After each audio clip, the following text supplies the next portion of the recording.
And we're back. Part 2 is here.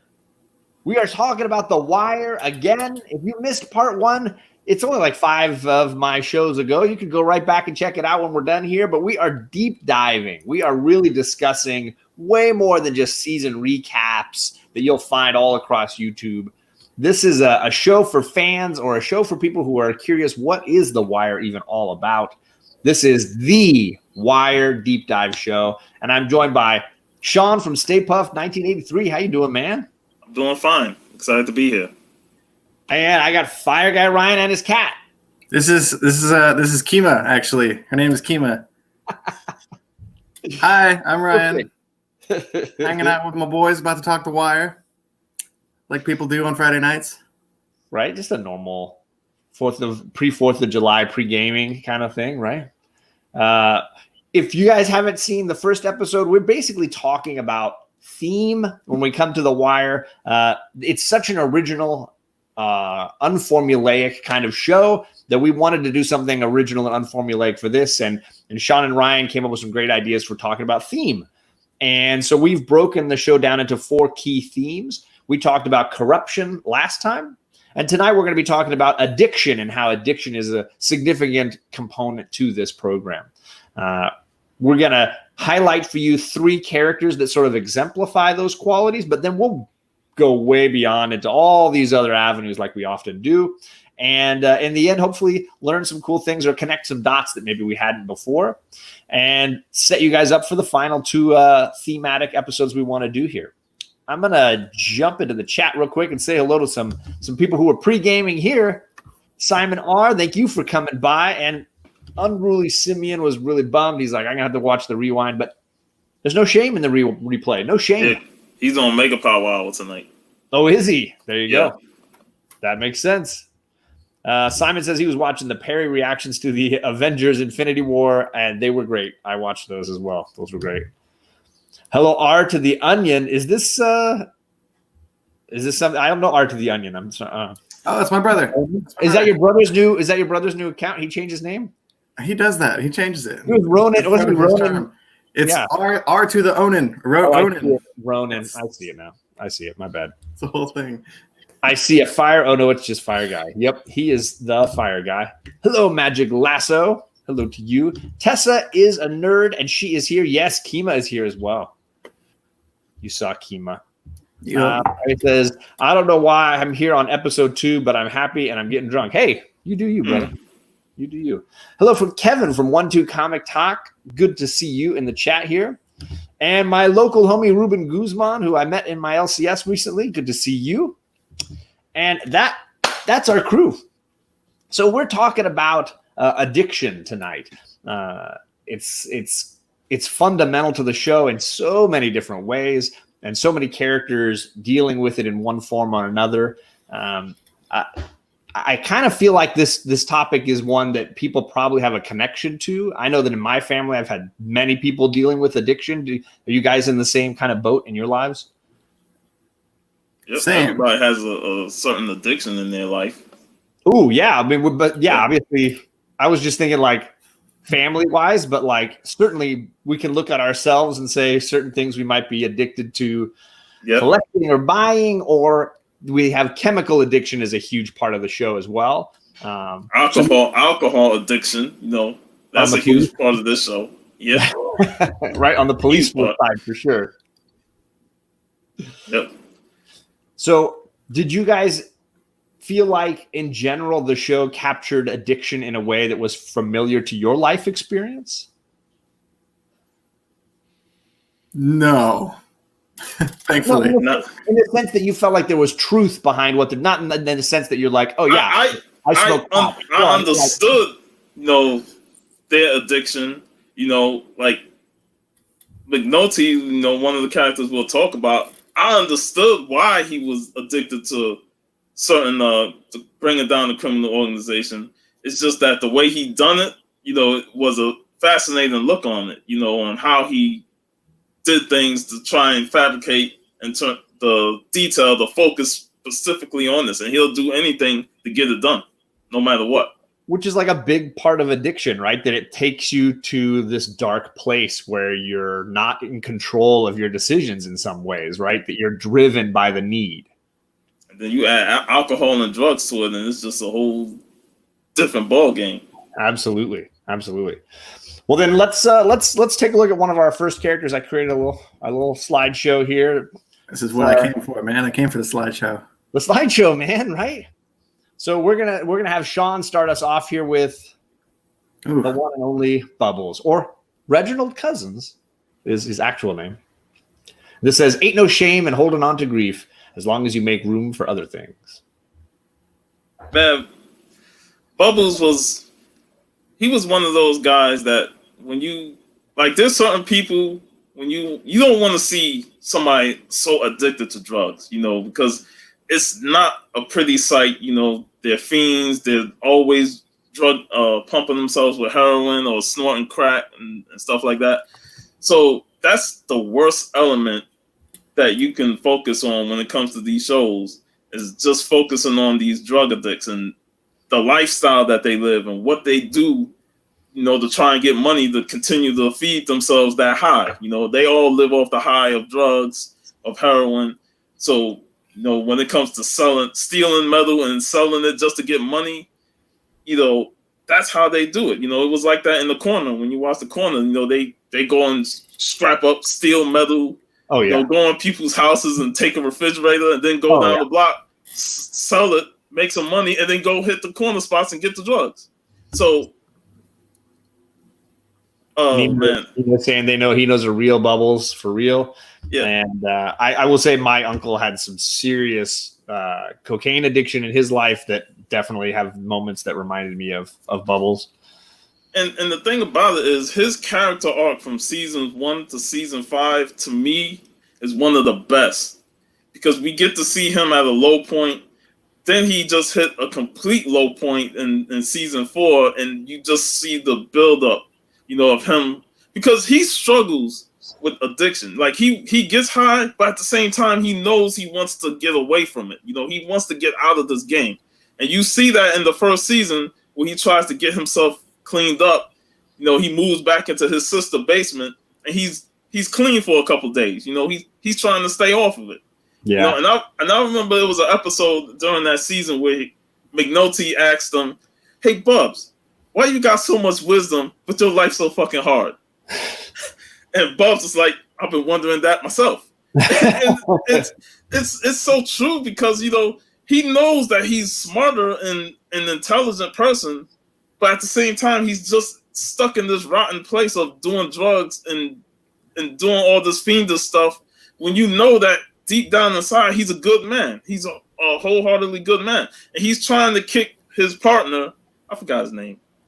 Johnny. The white boy. Johnny. Yeah, Johnny. He's trying to kick him some knowledge, but he ain't really trying to hear it. No way. He's teaching him all the rules to the game, how to use fake money and stuff like that.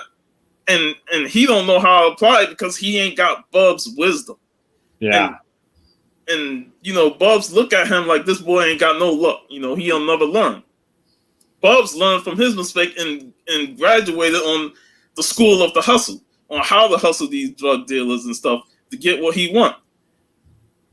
That part of the addiction side, when you look at Bubbles, it's so important, because it shows the life of a fiend, what they willing to do to get that drugs. When he was on top of the roof and fishing the bag out of that tire. Oh my God.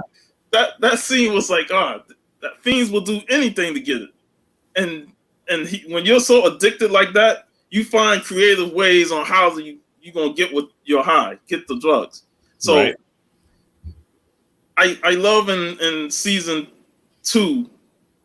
Well, before I go to season 2, I just want to get back on when he was getting himself clean. And that important scene where he was paging Kima after she got shot.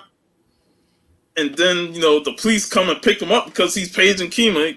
They took him to the station. Yep, in the homicide department, they start giving him the beat down. What's the name it's not even like he's trying to actually ask questions. He just want to beat him up. Yep. For no reason. It's like, come on, bro. I mean, he has a perfectly good reason. It's just he's so upset and somebody to punish. At the same time, you're not really asking proper questions to it, you know? Yeah. Oh yeah. He giving him the mean face, like, yo, I'm gonna stomp the shit out of this guy if he don't answer the question I want answered, you know? And it's like, you felt bad for Bubbles because he got caught in the wrong situation, the wrong place, wrong time.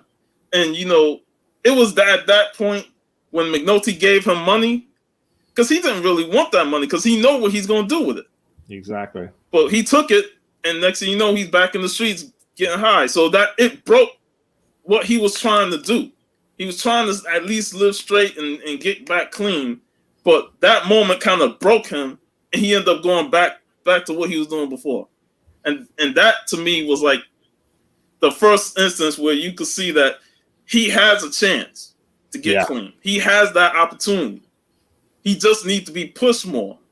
Yeah, well, and when you have guys like Herc or McNulty dealing with him, they don't want to help him. But Kima seems to be the only one that genuinely had Bubbles' best interest at heart. Yeah, because what was it that Bunny Colvin say? A good police officer always have a great informant, and that was Kima's informant. You know, she helped him out. You know, when it comes to, you know, getting him money and stuff, he returns the favor by IDing the drug dealers. You know, putting the red hat on top of them, getting them some names and stuff, who he knows around the block. So he was a good informant for Kima, and to a certain extent, McNulty. Everybody else was like, you know, he ain't my thing, you know, but Kima was his best friend. Absolutely. Nino's dropping some wisdom here about the original epidemic in Baltimore for sure. That's absolutely true. He says, as a matter of fact, it's still a problem up there. Lines of methadone clinics, just crazy. Spent my youth watching a lot of that. Wow. I'll say this. Nino is my cousin. Oh, really? Thanks for coming. Yeah.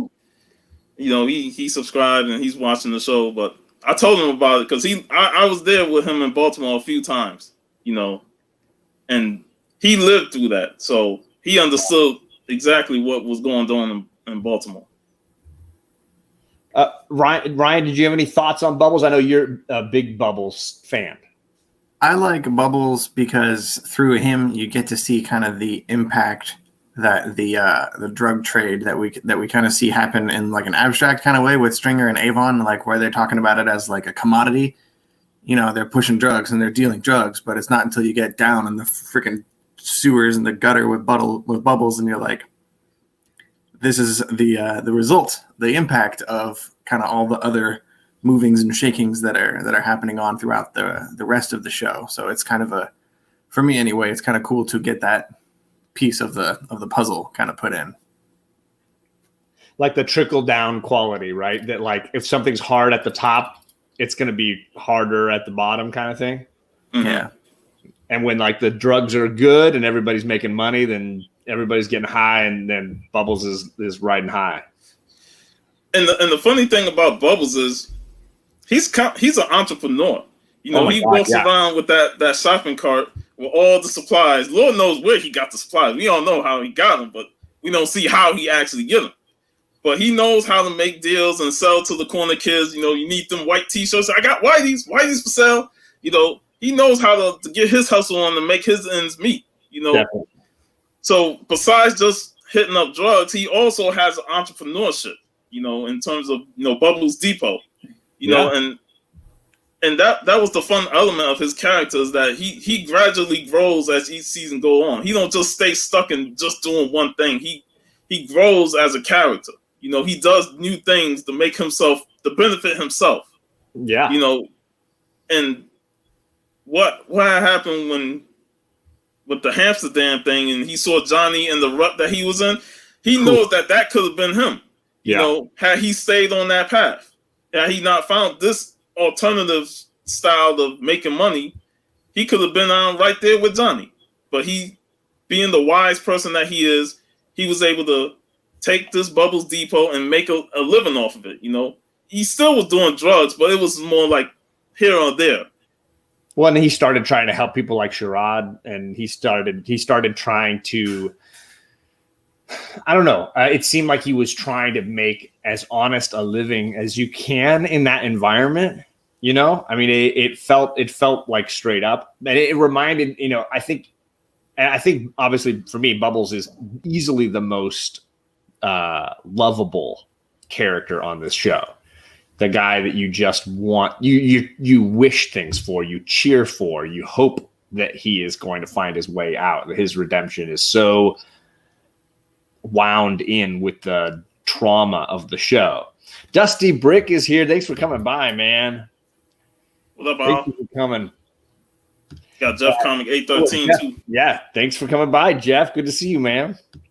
But I was going to say, one of the things I've always said I loved season 4 the most, and part of it is because of the kids. And 2 of the kids remind me so much of Bubbles that I feel like heartbroken over their fates. You Randy, who's just as innovative, selling his things in the school the way Bubbles is selling his things on the street. Yep. Right? Randy's, you know, buying it here for cheap, selling it over here, trying to make a little bit of money. And then Duquan, of course, who ends up, you know, walking down that alley, you know, and you just feel like that's something that we can talk about, especially when we get to evolution, because we go from Bubbles to Duquan, who heads down that route. It's like that's the evolution of the drug game. You know, somebody exited, somebody takes his place. And that's what I was going to say. I think what makes Bubbles' story so impactful is that I feel like you see him succeeding, knowing that for every Bubbles, there's probably 100 people unable to achieve that end. Exactly. And I gotta bring up Waylon. White tees, $5. White tees. Gotta bring up Waylon because he was a huge influence to character of Bubbles, and you could tell right from the get go that he was a big addict, you know, and he was a heavy user, but he was able to get himself cleaned up. And while he talks like he's still slow and stuff, he has the wisdom of mind to say, you can do this, Bubbles, you know. And that's why, you know, you see, especially in season 5, when he's trying to egg Bubbles to go up there and talk about Sherrod, get that relief off your chest, you know, that stress off your chest about Sherrod. And Bubbles was struggling about it because he didn't really want to talk about it. It's something that he still held within him. Yeah. You know, and Waylon was, to me, one of those minor characters that turned out to be an important character for Bubbles and Bubbles alone, because he was such a redemption of character on how to beat drugs and how you can get out of it.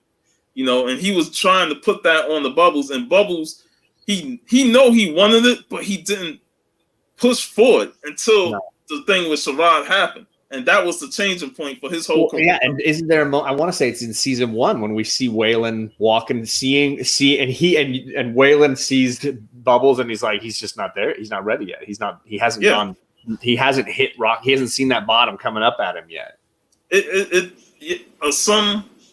Something terrible had to happen to Bubbles for him to finally reach that saving point where, you know, you hit rock bottom, and then you got to climb your way back up from it, and you got to do it the right way. And that's what Waylon represented. He was his advisor, you know. In the first season, he played a small role, but, you know, you could definitely tell that he's going to be a future character to help Bubbles along. You know, when he wanted Bubbles to come up and do that little speech, Bubbles came and did the speech, but, you know, that was it. But, you know, I think Waylon was a huge influence on helping Bubbles get to that next level of avoiding his addiction. Absolutely. Dusty Brick Brown says, for me, the lovable guy on the show is Cuddy. Yeah, of course, we'd love Cuddy. Love that guy. I'm rooting for him. No, it's all right. There's no linear way to talk about The Wire. In fact, I heard somebody tell me that the metaphor for The Wire could also mean that, like, the thin strands that connect us all, we're all kind of linked, that this city ecosystem is all connected by all these little wires. And you can't really talk about one person without connecting to, you know, we're starting with Bubs, but we're ending on Waylon, and we're ending on Sherrod and all these other characters, you know. So Ryan, did you want to say anything more about Bubs before we move on to something else? Was there anything you feel like we're missing here? No, I feel like we got Bubbles pretty well. Like as far as We'll come back to him when you're dealing with addiction. yeah, he's going to be kind of the character for this whole topic tonight. Well, and represents in some ways the rare, like, happy ending in some way, like the rare person to escape their addiction. And I'll say this. I think somebody brought this up on one of the videos I watched, but it's funny how what happened to Bubbles is a result of what happened to Randy, and it all tied to Herc. Not helping out Bubbles when Bubbles was asking for the help, and then, you know, with in terms of Randy, you know, not helping him out and giving him the bunk. So it's almost like Herc created this splinter that led Bubbles to what happened to him with Sherrod and the drugs, and what led to Randy getting, you know, his storyline erupted. So Herc was almost central to both of these characters, and it led to Bubs creating that spike drug, which led to Sherrod's untimely death. Well, don't make me start hating on Herc more, because I already hate that guy enough. Yeah. Hey, Sharon's here, Life with Two YouTubers. Thanks for coming by. So let's I'll add Bubs back to the stream here. I got a little GIF for him saying "thin line between heaven and here." That's I think somewhere around when Kima was shot up, and him dealing with that. So Ryan, we're gonna go on to your character for addiction, Mr. Avon, the Kingpin, stays the Kingpin. It's one of those. It's like one of those nature shows. You mess with the environment, some species get fucked out of their habitat. So, what are your thoughts and feelings on Avon?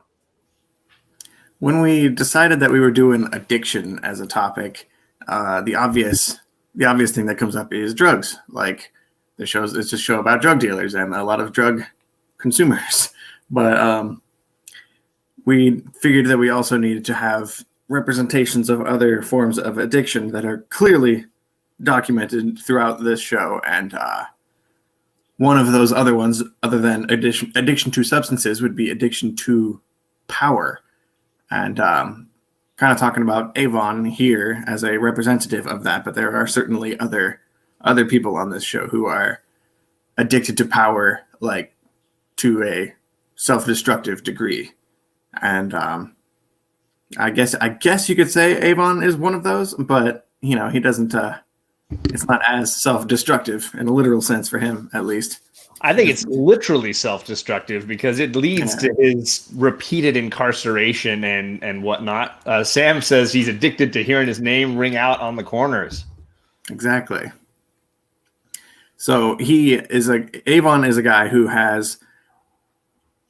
he's got his head screwed on straight, but he's also got kind of multiple chances to make smarter decisions along the way than he ends up making, probably because he's so kind of blinded and focused on the respect aspect of things, and how his main influence is Stringer Bell, who is kind of steering him in a much more like a calculated risk averse sort of way. And Avon is like, screw it, we got to be gangsters, man. This is what we grew up doing. This is how we're doing everything. And it gets him arrested a few times. He spends a lot of the show in and out of jail, and you can kind of see when he's in prison that he's pretty much addicted to that way of life and is resistant to any attempts to kind of change himself. Do you feel like he's different when he comes out? So we kind of get like Avon before jail, Avon in jail, Avon out of jail, and then Avon back in jail. Like right. In that middle section when he's free, do you feel like he's changed from when he was on the street earlier? It doesn't really feel like it. Like, whereas you get somebody like Cuddy, who is clearly reformed by the system. He gets out of jail and, he goes straight. But Avon is like straight back into it, day one, out of prison, like 5 steps outside the door. Well, to Avon's defense, he was only in there for like a year, or so, true. Because Cuddy was in there for 12, 13 years? Yeah. So he had more of that weight on him for being in prison, whereas Avon was only in there for like a year and was able to get out and wanted back on the streets. He wanted some corners back. So Avon still had the fresh memory of running the streets, so he was quick to get back to the streets. Whereas Cuddy was undecided when he got out of prison. Like, he didn't even rush back to Avon's crew when he got out. No, he tried to find some alternative routes before he had no choice but to go back to Avon. Yep. So then what are the forms you feel like that his addiction takes when it comes to power? Because I mean, obviously you mentioned the corners, right? The addicted to having those spots, even when Stringer's like, yeah, but we're making enough money off the package wherever but Avon's like, no, it's the turf, it's the corners. I need those corners. Right. Something about Go ahead. I was gonna say something about having the recognition on the street and like the kind of the fear that comes along with that from people, I guess, is kind of what drove him, like the actual power, I guess, of it all in terms of intimidation and, respect on the street versus financial power, something that Stringer is more interested in. Avon was a power addict, and he didn't really want to share it with anybody else. That's why he did not like, Stringer entertaining the idea of teaming up with Prop Joe because he's all about the West Side. He didn't like East Side. They just wanted his turf because he had all the good real estate, whereas East Side didn't really have great real estate compared to the West Side. So he was determined. He had a hard stance on not wanting to be with Prop Joe and take his package, because he know if he takes Prop Joe's package, then he's giving Prop Joe and his crew the position to try and overtake him. And in his mind, with the power that he wants and the power that he has, he don't want that. That's why when Prop Joe did that setup in season 1 with Omar, Prop Joe knew what he was doing. He wanted that real estate. Which it's funny because Prop Joe puts on the airs that the real estate's not important, but he's clearly out to get it. And Stringer tries to convince Avon that the real estate's not necessarily what's important. But Avon's like, no, it legit is. And then Marlo, the new guy, comes in. It seems like everybody has that mentality, and maybe it's hard to say if the show decides one way or the other. Is it important to have those corners or not? But it seems like the majority of the Kingpin characters believe you got to have it. Yeah, because if you lose your corners, then you lose. It's like power is being drained from you. Each day you lose a corner. And this new Kingpin is rising. You got another Kingpin that wants the real estate. Even if he has to team up with you, he still wants part of your real estate. So it's like, what power am I going to have? That's why he was so adamant on getting back his corners. He didn't care about Prop Joe and them, not wanting him to get in the war with Marlo. He just wanted them corners. Because he knows if he loses them corners to Marlo while having to still sell Prop Joe's package, it's like, what power do I have? Absolutely. Yeah, for me, Avon is his addiction is a very rigid, narrow way of thinking, and I think that's kind of what Tacoma was saying, a narrow sense of being a gangster. But I think it's really, and I included that. Of course, I have that gif of like, I'm just a gangster, I suppose. That's the epitome of him. But it's that idea, that really narrow view of this is how you do it. The system is the baddest ass guy with the best property and the best package wins. And I'm going to be the baddest ass guy with the best property and the best package, and I'm going to take anybody else out. And the funny thing about that gif, he was telling that to Stringer Bell. And Stringer Bell really was trying hard to get into the financial aspect. He wanted to move away from the gangster aspect and go into more of the real estate. Yeah. But Avon is so tied to the streets. That's why Stringer Bell was just the money guy. Avon was just being the leader. He was the power leader. He had his corners. You mess with him, you're going to get killed. And that was it. So when he got out of prison and Stringer was like, yo, we should do this real estate and move on and get out the gangster business. Avon's like, nah, I am the gangster business. I run these corners. There ain't no such thing as leaving. It's that old adage of you either end up dead in the street or you end in prison. But at the same time, you still gonna run that street life. And that's what Avon represents, that street life to the very end. One of the questions I feel like I always ask myself when I rewatch this show is I get into this Stringer Bell Avon relationship and start thinking in my head, like, is either one of them 100% right? Is Avon right? Is Stringer right? Or do they honestly need each other and that's why they fall apart, is because they need 50-50? I can't decide if the show is definitely saying, no, Stringer's way would have worked or Avon's way would have worked, or you need a bit of both. You kind of need, I think that's part of the reason they were so successful, is because they were B&B, they were together. And you need somebody who's got the thinker, the brains, and then you got somebody like Avon who's much more of the go out and get it done kind of guy. And I think the two of them working together is a big part of the reason why they were so successful in the early parts of the show anyway. I'm just like, so do you think if they just listened to each other and done a sort of 50-50 kind of thing, they could have legitimately made it work? I think that was what their best option was. Taking out Marlo had been the best. Yeah, some kind of collaboration between the two of them, because I think we saw plenty times on the show when they both kind of went and tried to do their own separate thing, they kind of fell on their faces. Stringer, especially, is what comes to mind. Getting owned. I think in both of their minds, they feel like they're right in their own way.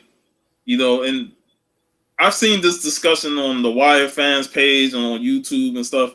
Some people saying Stringer was right, Avon was wrong. And then there's some people that say, Avon was right, Stringer was wrong. So it goes either way, because I think it's hard for them to be at a 50-50 when you got so many variables happening between Prop Joe and the co-op, between Marlo, and between the police, that it's hard to stay on the 50-50 war. And then you got to deal with Clay Davis and his scheming ass. If Avon would have went Stringer Bell's route and then they get schemed over by Clay Davis, Avon gonna look at him like, man, why the fuck we done dealt with this clown, man? See, this is why he saw your ghetto ass coming. That's what he told him. He saw your ghetto ass coming and got played. So it's tough to go 50-50 on both of them being together, because they still would have got screwed over at the end. And that's what I keep coming back to, is that none of the avenues seem to be the one. Because honestly, is there a recipe for success in drug dealing? Maybe that's the problem with that question. Maybe the question itself is inherently flawed, that like none of these strategies work, because let's be honest, it's drug dealing and it's never going to work long term. They always say, the drug dealers on the show even are always saying, like, the king is the king for a short time, and then it's somebody else's turn to be the king, right? Somebody else takes over, and Marlo takes over, and then on and on we get Slim Charles even taking his shot right at the end. And I love Tacoma Common saying, I love how crooked everyone in the real estate development game was that Stringer was trying to enter. It's like, you leave one crooked empire, you're going to another crooked empire. And the game is the game. Everybody plays the game. Right. And so I feel like the question may be flawed, and it's a question though, like you say, I've seen a bunch in Wire discussions and things. Was Stringer right? Is Avon right? Or do they need to work together? I don't think there's an answer, because honestly, none of it's going to work long term. Any weakness is the opportunity for the next guy to come in, and then you're out. And there's just no logic way to finish it. But I do feel like they all had points, positives and negatives to me. Mm-hmm. All right, let me add this back to the stream here. Yeah, I was glad we got Avon in there. He may just be a gangster, but I'm glad to have him in here. I'm gonna jump to my guy, Detective Jimmy McNulty. You don't look at what you did before; you do the same shit all over. And gosh, isn't that quote like defining addiction? Like, you're just gonna keep reliving the same fuck ups over and over again. And that, for me, that is Jimmy McNulty, like top to bottom. This is a guy who just never seems, his addiction is layered into his job, right? His addiction is good, this term good police, right? He's addicted to defining himself as the good police and everybody else as crap. and anything that makes him look like good police so that he can have those moments at the bar where he's like, how many people can do what we do? Maybe 2 people in the entire city can do what we do, bringing in the big cases. And then the thing that eats away at him is it's never enough. Even when he hopes to rub the perp's face in it, but it's never enough. This man was so disappointed that not only Stringer Bell got killed, that he wasn't able to put the cuffs on him. Right. He like, I caught him on the wire. And he ain't alive. And he doesn't even know it, right? Doesn't even know it, man. He ain't alive for him to put the cuffs on him. That was the whole buildup for him to put cuffs on Stringer Bell, and he didn't get the opportunity to do it. And then when he go... The first time I watched it, I thought he would actually just put the cuffs on the dead body just to say that he did it. And then he goes to inspect his apartment, and the shock of what he sees in there, he's like, who the fuck was I chasing? Well, and Lester has several comments about McNulty. One of them saying, like, you set fire and you watch it burn, you walk away. Like, yep. And then others, when he says, how does this end for you? He actually asks McNulty, how does this end for you? Like, what do you see happening here? Do you want an award? Are they going to have a parade for you? Like, what do you see as the end here? Because he realizes what Jimmy doesn't, which is that this job has to be enough. Like you can't have all these other layers you add on top, hopefully fulfilling you. And it's clearly not. Jimmy needs the recognition. He wants everybody to look at him as top dog, and he's not getting it. The quote the GIF I think I picked for him is fuck this bullshit already.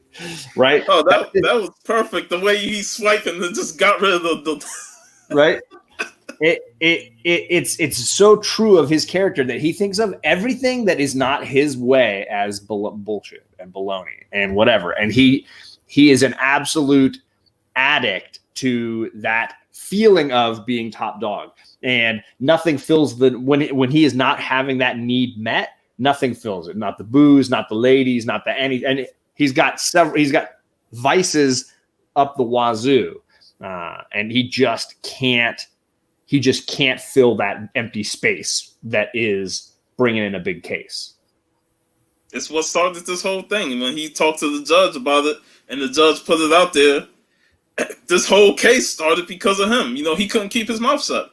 If you talk to a city judge, the police is like, what the fuck you talking to this guy and talking about cases that didn't really mean nothing, and now you bringing it back up because it's McNulty. He can't help himself. He says that the judge asked him questions, he answered them, but at the same time, he knows what he's doing. Oh yeah, he went to that courthouse for no reason. He went there for one reason. He went there to talk to that judge. He sat in the courtroom because he wasn't there to testify. He rolled into the judge's chambers later, and he did these things on purpose. Like Freeman says, he sets fire then watches it burn. Like he just wants to, when things aren't going his way, he is incredibly destructive. And you know what? Another thing McNulty is addicted to. He is addicted to sticking it to the bosses. That's another thing that he loves to do. Because nothing was better than season 2 when he was on the boat and he still found a way to fuck Rolls over by giving him all those dead bodies. Absolutely. I mean, that's like digging to the grave and say, "Here, this body is yours. It's on you." I'm like, God. It's the two so he's got two everybody seems to have catchphrases in this show, but like he's got fuck the bosses, right? Is the one he's always saying over and over again, fuck the bosses, fuck the bosses. Like it's them versus us. It's the good police versus the bosses. And then the other one is what the fuck did I do? What did I do? Which is hilarious because it's his cycle of addiction, right? I'm gonna mess everybody up and then act like I didn't do it. Like what? I didn't do any of this. Ryan, what are your thoughts on McNulty? Just thinking about that catchphrase and how it's a great way of just avoiding any and all like accountability for anything that he may have done. Like, I didn't do anything. I don't know. He's got so many layers to him, this guy. Like, he's somebody the show, like, he's the first character you meet in the show. So all of your TV watching instincts are like, this is going to be the guy that I follow through this whole journey. He's the guy that I identify with. He's the main character, so he's got to be upstanding and righteous. but he's not like at all. He doesn't really have that many good qualities about him. So when he's like, as they say throughout the show multiple times, when he's not doing this one specific thing, like tracking down a guy on a case, he's a complete and total disaster to everybody in his life, mostly himself, unfortunately. Exactly.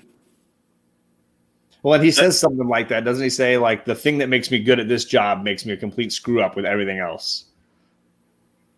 Makes me wonder if there's people like that. I don't feel like I know any people that are that like work, like they're so tied into their job that they can't function at anything else. Makes me think. There are people like that, but I don't really know them personally like that. But I feel like they pretty much live, breathe, and shit the job to the point where that's probably all they know. Because there were guys I know that just work 12 hours a day, 7 days a week. They say they do the money, but they do it all the time, and I'm like, man, you basically live here. You might as well just put a bed in the break room and go to sleep on your off hours, man. It even shows when he starts going deep into a case, he starts drinking more and more. Yeah. I want to bring up season 2. Sure, do it. That scene where he was so wasted that he was driving his car. He smashes into the pole, the big pole, analyzes the whole damn thing, gets back in his car, drives back, and then do it again. I was like, yo, this guy is a complete lunatic. Who does the same shit twice just to make their car worse? An addict. So wasted. And then after that, he goes to the restaurant, and the waitress just gives him something like that. I'm like, what the fuck? I remember when I first watched that scene, I had the TV up loud, and the next thing you know that happened. I was like, what the fuck? I'm fumbling the remote. I was like, what the fuck? Down. I will say one of the things that I love about McNulty is the thing that I think turns some people off to the show. So like, I've heard several people tell me that they tried watching the show or they watched one episode and they were like, I just really don't like the main guy. And I think that's definitely intentional. Like that is by design. I think the character of Jimmy, what I like about the character of Jimmy is that it is intentionally subverting the like hero cop trope, right? You've got the Bruce Willis hero cop mentality that we have in our country. And what Jimmy does is basically completely trash that. You've got this good looking, handsome white cop, and he's always good police. You feel like he's doing the right thing a lot of times. You're like, yeah, he's going to catch these. Yeah, but little by little, you start realizing what a complete bastard this guy is. And it's exhausting to be around because you have hope for him, right? Hope that he is going to be the hero cop. And he is just never, because it doesn't exist. He is never going to be that. And he does not mind screwing over his friends to get what he wants.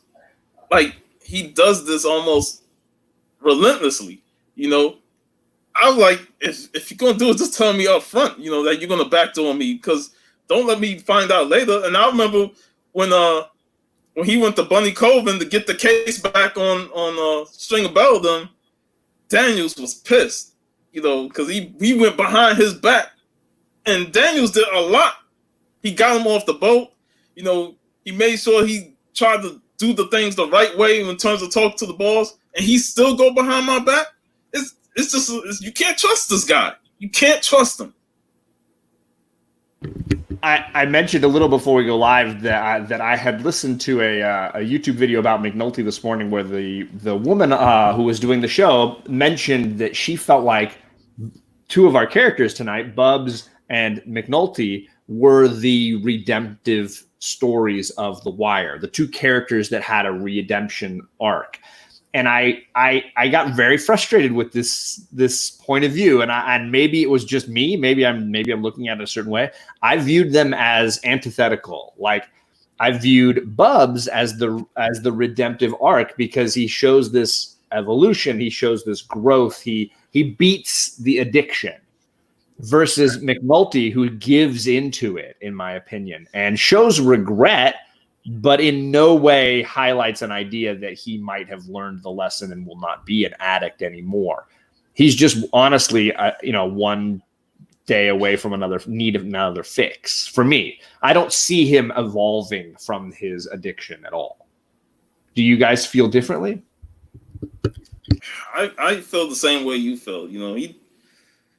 Here's where he went back to his addiction. Season 4, he took a backseat. He became a patrolman. So we didn't get to see him do the normal things that he normally do. He was a patrolman. He just did his regular job. And he was liking it. He was enjoying it. He was spending time with the patrol lady from season 2. And he was living his best life. But it wasn't until things started rolling in the last half of that season where he realized, I gotta get back into this. The whole case with the bodies and the vacants and stuff. McNulty felt the need to give, especially when Bodie got shot, he felt the need to get back into, the detail work and bring these guys in. Once he did that, his addiction started coming back because he knows that once he starts doing his casework, the stress starts piling on him. And all the stuff with the bosses and the criminals and stuff, he's just falling back into that same trap of drinking alcohol, banging women, and just doing all types of shit. And it hit a low point when he did with the homeless cases. It was like his most wildest idea. Just to get overtime, he's going to do all this stuff to dead homeless bodies just to say that, a serial killer is killing the homeless. And it's like, man, you really gone off the deep end here with this. So I felt like there was a moment where he was clean and sober and actually a really good guy in season 4. And it got thrown out the window because he went back to what he did best. And that's getting addicted, doing the police work and just getting stressed out of it. And he even has that addict scene where he looks like he's talking to his sponsor or something, but instead of having Waylon, he's got Lieutenant Daniels, right? And he goes to Daniels and says, I think I can still do this and still be myself and be better. He has that, like, I'm trying to convince my sponsor that I can be close to drugs and not be affected by it. I can be close to my addiction and not fall prey to it. And in that scene, I feel like it's impossible if you've watched the show all the way to that scene, it's hard to watch that scene and not think, you're lying to yourself, buddy. You're just absolutely lying to yourself. Yep. Ryan, is that a Waylon impression? What are your thoughts on Jimmy? Or at least on his redemption or lack thereof? Yeah, I definitely don't think he's there's only a couple of people, I would say, even in this whole show, who get a good ending. And I don't think Jimmy qualifies. He doesn't really have a bad ending because I think, like you say, he's mostly just stuck in the same cycle that we've seen him on the whole show.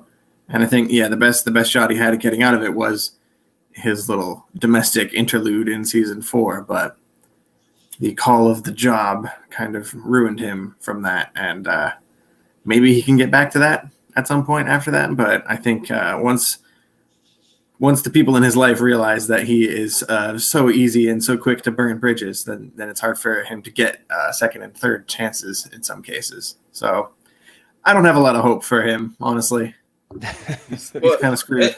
Isn't he no longer a cop at the end of season 5? I thought that was the implication that the job was done with him. I don't know if he's done with the job, but the job was done with him. I mean, I know they did that little funeral they usually do. That was pretty funny. That was very funny. Sam says McNulty even pulled Lester down with the made-up serial killer story. Definitely did not redeem himself by ending the career of the definition of good police. Yeah, I know, Tacoma, you're saying he's still a good cop. I would say he has good police skills. I think they are horribly misused, and I think as a result, there's no learning that happens for him. I wanted to mention one moment from season 5 when McNulty is like bilking the police department out of all of its funds. He is then reallocating those resources to the cases that he views important. basically becoming a Lieutenant Daniels himself, basically deciding which cases get funding and which ones don't, and having the task of making these difficult decisions. And for me, this is when McNulty fails to evolve, fails to break free of his addiction. If he had learned anything in that moment, had grown any sympathy or understanding for how hard it is to be the boss and to understand that there's only so much money and I can only allocate so many hours and so many manpowers. If he had learned anything in that moment, he would have been the guy that no longer says F the bosses. He would have been the guy that maybe learns a lesson and can then grow a little bit. But he blows it so bad and comes out of that experience just the same old Jimmy saying, screw the bosses are the problem, not me. But you know what? Tacoma brought up that, in that comment, that he destroyed himself to show the bosses up. The funny thing about that last sequence with him in the office was that it came back to what happened in season 1 when Rawls was giving him the fingers. And then Rawls was like, you going to go to war with me on terms of trying to get that vagrant to accept the rest of the bodies? And McNulty said no. He's like, no, I'm not going to tell him to accept more bodies. And I'm not going to. So he was pretty much telling Rawls, fuck you. I'm not going to give you the benefit of the doubt on him accepting more bodies. I'm going to give you what he did, and that's it. I'm not fucking juking stats. I'm not doing none of that shit. So in the end, he got back on Rawls on that. Absolutely. It's like he has a little checkbook of any boss that messes him over, and he's going to get him. Right? And they've been butting heads all 5 seasons. So it was... Oh, yeah. It was a nice comeback to get him at the end after how we first saw them in the first season.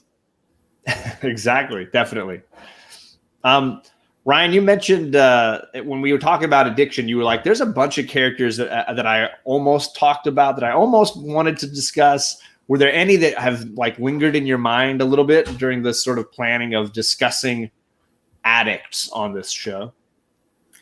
I think when you talk about people who are addicted to power, it feels like you can't not talk about Marlowe and the way his storyline wrapped up. And especially in his conclusion, where it feels like he's another person who's just hopelessly addicted and is kind of like McNulty in that sense, like self-destructive addiction, and it's not going to really get anywhere near close to the actual end goal that they want. Where he comes out on the streets and gets in a fight with these random corner kids because they don't know his name. And that right there should be a wake-up call and be like, oh, wow, maybe this isn't as important as I thought it was, because power is fleeting and fame is fleeting. And maybe I should look into getting something a little more ironclad and sturdy and durable.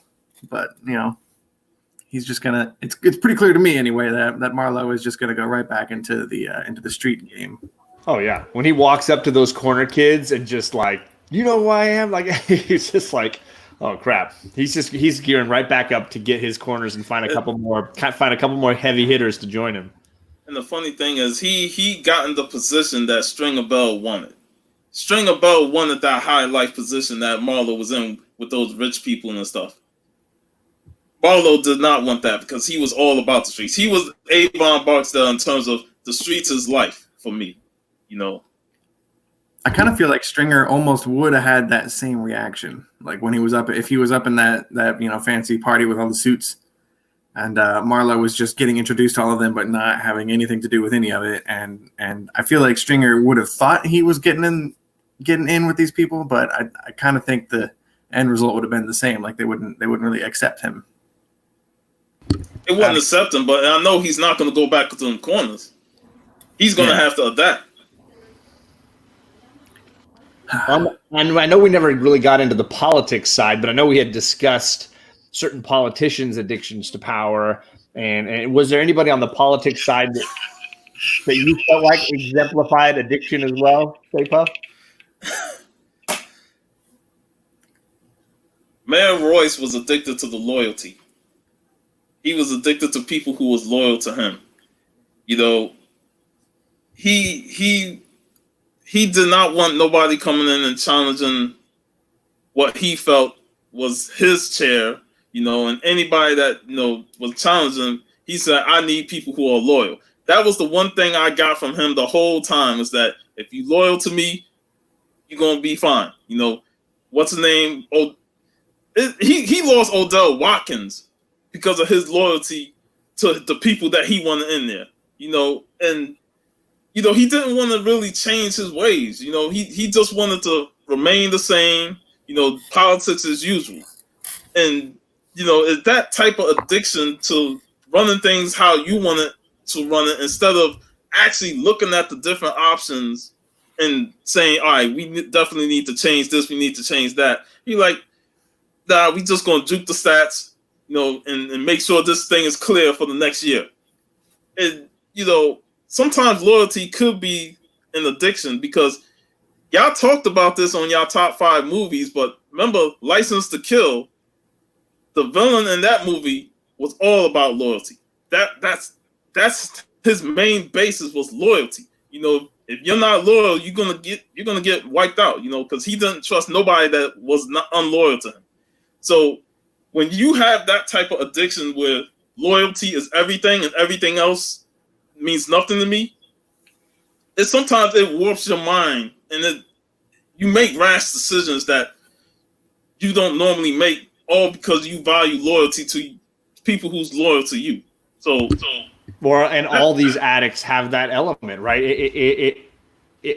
Jimmy's mind falls to pieces when he is not on the case and getting the recognition for the cases, right? Mm-hmm. He falls to wreck and ruin.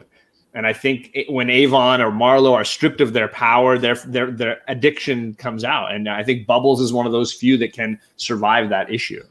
And that's where, man, Royce, when he starts to feel like he's losing, he's like his back is against the corner, so he has to push himself to try and get back what he's lost. He lost Odell Watkins. He's losing ground to Carcetti and stuff.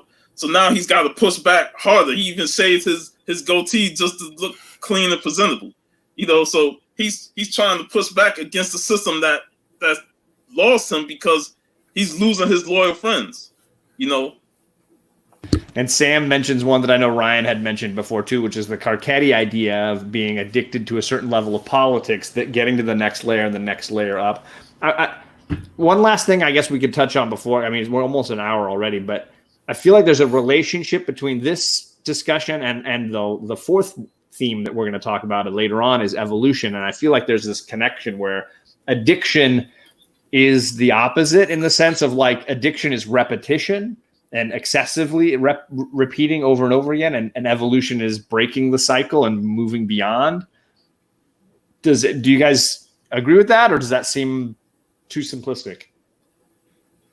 I think there's a certain element of not just breaking the cycle and moving on, but like, I guess that you could see it that way, as somebody else just taking over a predetermined role. Like we see a lot of that in the end of the show. Like certain people graduate out of one character class, so to speak, and somebody younger moving up to kind of fill that void. I think of Sidnor. Remember at the end of season 5 when he was talking to the judge, so you're like, oh, so Sidnor got a little McNulty in him. Oh, right? Damn. Yep, I wasn't even going there. Yep. Well, I know we've talked a lot about Bunny Colvin and Carver, and that like idea of Carver sort of moving into the Bunny Colvin role in some ways, right?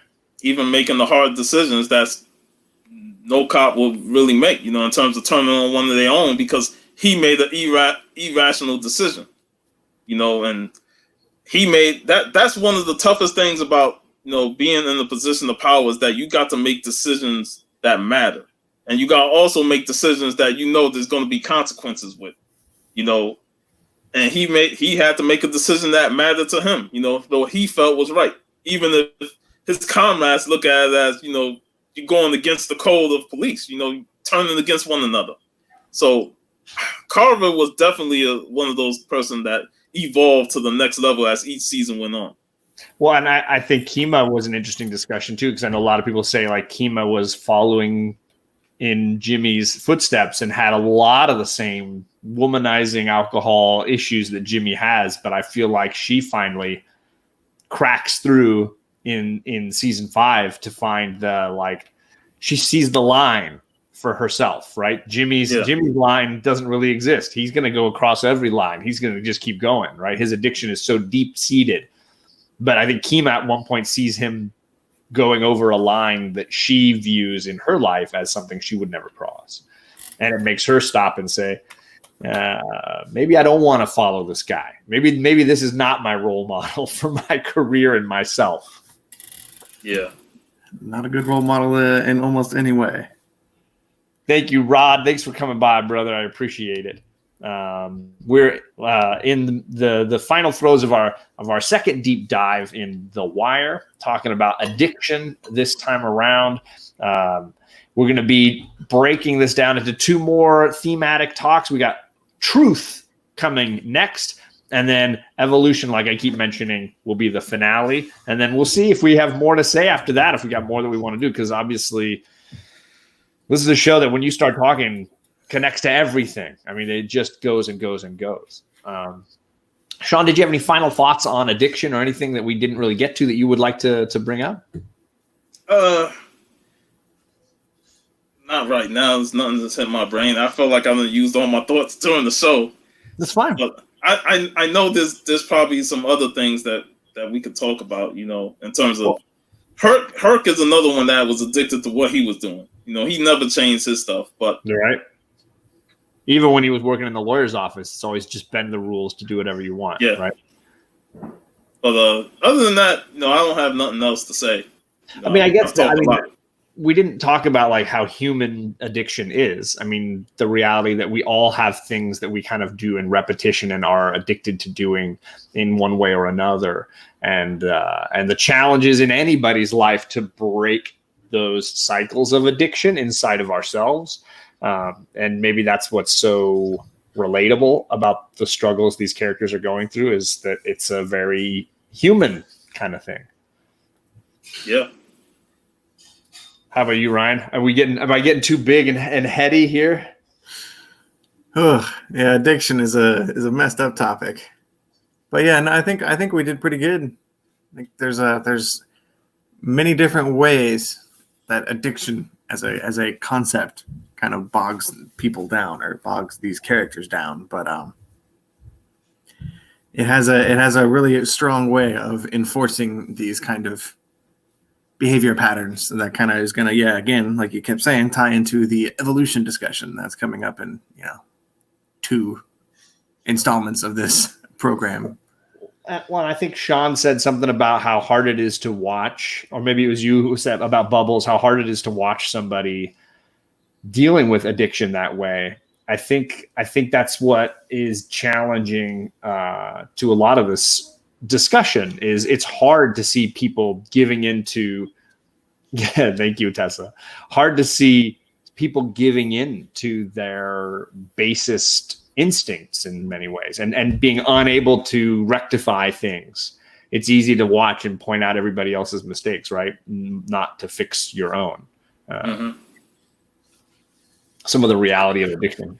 Man, I'm gonna have to think about truth, because this show has a bunch of liars with it. Well, I mean, they relate. I know they relate, but man, it's a lot of lies, truth, right? You know, there's people that are truthful, and then there's a bunch of liars. Truth is in its purest form is a really rare commodity, right? Yeah. On The Wire. Well, thanks everybody in the chat for coming by and for spending a little time with us. Please leave us a comment if you have thoughts about any of these topics that we've been debating. If you missed out on Corruption, our first show, you can just go back on my channel here and find that very easily. If you want to see more of these gentlemen, I put the links to Shaun's channel down below, and I put the link to Comic Tom 101, where you can find Fire Guy Ryan. In fact, they had a very clickbaity episode that I had to go over and click on the other day, because it said something about, do people hate Fire Guy Ryan, or do people not like Fire Guy? I was like, wait a second. Yeah, that was a scary thumbnail to see. Nobody dislikes Fire Guy. Come on now. Nonsense. Yeah. But you can definitely find more of him on Comic Tom 101 channel and on the podcast that those guys create over there. So that channel is linked down below as well. It might be another couple of weeks. We're going to prep Truth and be back to share our thoughts on The Wire and Truth next time around. Do you guys have anything you want to plug coming up? I know Silver Age Sundays, right? This Sunday? Yeah, Silver Age Sundays. I'll be on there. It ain't gonna be a burger episode, but they're already plotting something for the future. And if you missed I know. Varangian Vigilante's show from earlier today, Sean was on there. In fact, I'm going to catch the replay of that soon after we finish here. Yeah, and I'll do a show tomorrow. It's going to be G.I. Joe centric. Ooh, nice. The show or the comic or all? Well, we could touch on toys and cartoons, but I'm going to go through my G.I. Joe collection. Nice. The books that I have. Nice.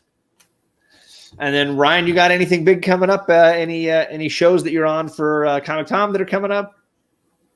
No, I think we're going to be doing a Comic Karma video or something in the next few days. I'll be going up there to unbox some packages or whatever, but no, nothing for the immediate future. Awesome. Well, this was it. This one today. And 2 more to come. So if you enjoyed this, make sure you hit the like button. Keep in touch, and we'll let you know when the truth episode will drop, because we will be dropping some truth on you soon enough. Thanks, everybody, and have a good 4th of July weekend. Happy 4th of July. Peace out, y'all. Bye.